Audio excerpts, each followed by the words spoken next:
Hello there, folks. If you've been following what I did on the blog for the last few years, you'll know that around about Christmas time, I like to try and wind things down a little bit.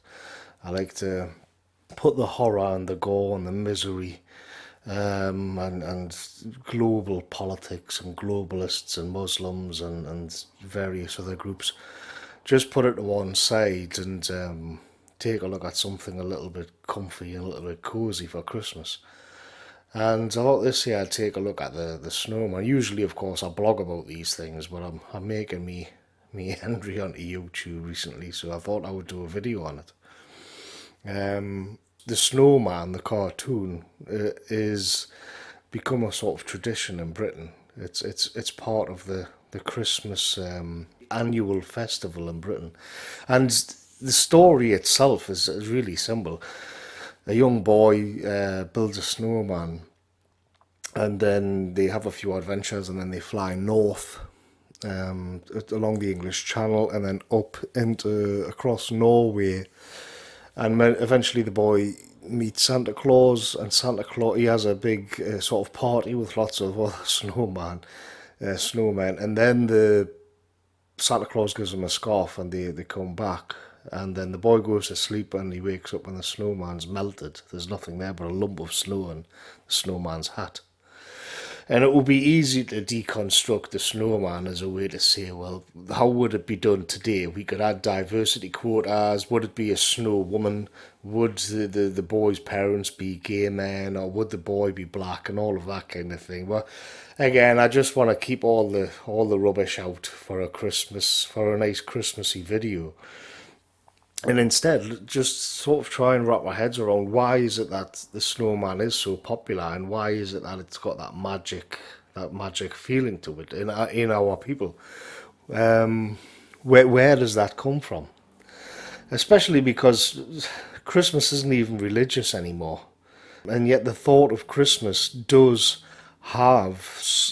hold something, even in this age of hyper materialism, and everybody's overworked and everybody's out buying junk. The Christmas spirit, even though it's atheistic, still survives to some degree. People still find something in Christmas, and I think it's encapsulated in the snowman cartoon. Because for that matter, what is it that our people yearn for on Christmas itself? When you keep whittling down and dissecting and deconstructing it, what you're left with is a feeling. So what is the feeling? What triggers it? Especially now Christmas has been, as I say, shorn of all religion really, and exists as a consumer boom of raw materialism. But the yearning and what people call the Christmas spirit still does exist. And so what is it?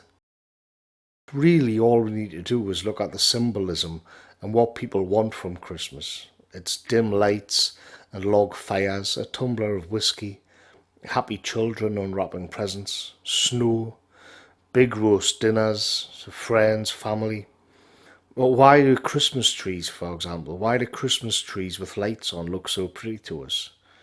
In a world in which everything has to be quantified and reduced to raw data, why do we like a pine tree with light bulbs hanging off it? I think our minds select for what is essentially tradition, the known and the familiar, the safe and the comfortable. When I say tradition, though, what we're really talking about is identity. Identity, belonging, and authenticity. The snowman is part of the Christmas tradition in Britain now, but within the cartoon itself, it just oozes an unconscious Englishness, and then beyond that, a Northern European identity. But there's no politics in it at all, no agendas, no subtle as a baseball bat diversity quotas. I mentioned a while back on another video about Ed Sheeran that every now and then the garbage of modern culture clears away just enough to get a glimpse of something genuine, which speaks to you on an authentic racial level. And I think the snowman is an example of that. And it's precisely because of its innocence and purity that people adore it so much. But of course, in the modern age, everything has to be dissected and explained. The question is why? Why does it speak to a Northern European spirit? Is it the way the rabbits sit in the snow? Is it the boy's parents making toast on an open fire? Is it the famous song, which is also weirdly melancholic and serious? Is the adventure on the motorbike across the South Downs what people love? Or the way the soft charcoal depicts the English countryside in winter? Is it the TV, which is nothing but a mass of jumbled up pixels, giving the snowman a headache? These component parts on their own are simply pleasant, but altogether they speak to a yearning, I think, in our people of what should be. In the same way, it isn't just the sherry or turkey or presents which make Christmas, but all of those things combining to create an authenticity, a way of being. Ray Briggs, who created the snowman, is depicting England as in an idealized form for English people. English people then immerse themselves in his vision and find that it's also their vision. And so we have unconsciously a positive feedback loop of English identity, and then beyond that, Northern European identity. This is, of course, the polar opposite of individualist thinking. Here, affirmation is to be found when all component parts are in place, not because they've been swept away. In the snowman, that moment manifests itself perfectly when the boy leaves the ground and flies with the snowman. He's literally walking on air, walking in the air.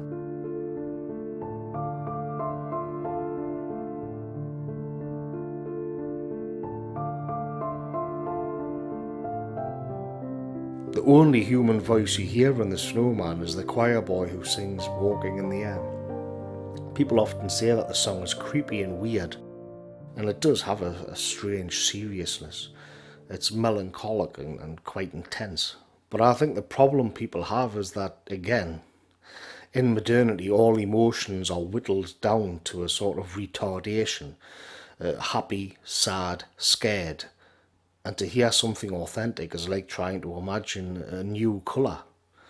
Expressed feeling is an emoticon or a like on social media, a little yellow smiley face. Our people just aren't used to a positive depiction of themselves and their place in the world. Like riding a bicycle with the stabilizers off for the first time, it's exhilarating and scary at the same time.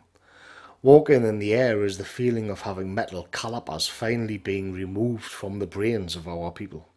It's a lovely burst of joy and unbridled freedom. Freedom in the genuine, real sense. Instead of being a freedom to do, which is what we're told freedom is now, it's the freedom to be. But just to repeat, the snowman is not political.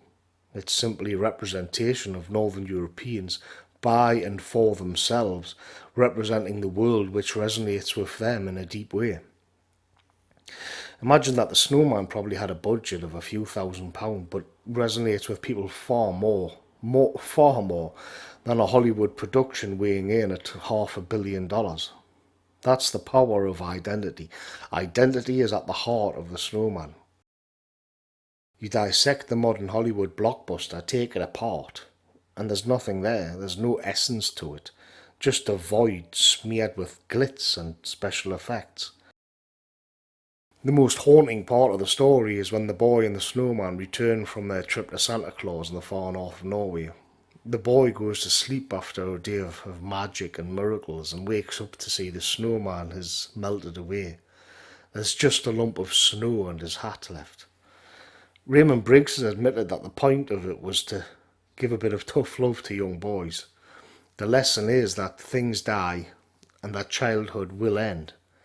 The mundane, the material, and the modern will inevitably intrude on the magical, the spiritual, and the pure. Is it inevitable, though? Is it possible to impose a metaphysical reality onto the material world? Well, the boy still had the scarf, and the snowman cartoon exists, as does our enjoyment of it, and we still have a vision of what Christmas should be. What I mean is, another way of being actually does exist, and it's within us. What we have to do is bend the material world to our will, but that's another video.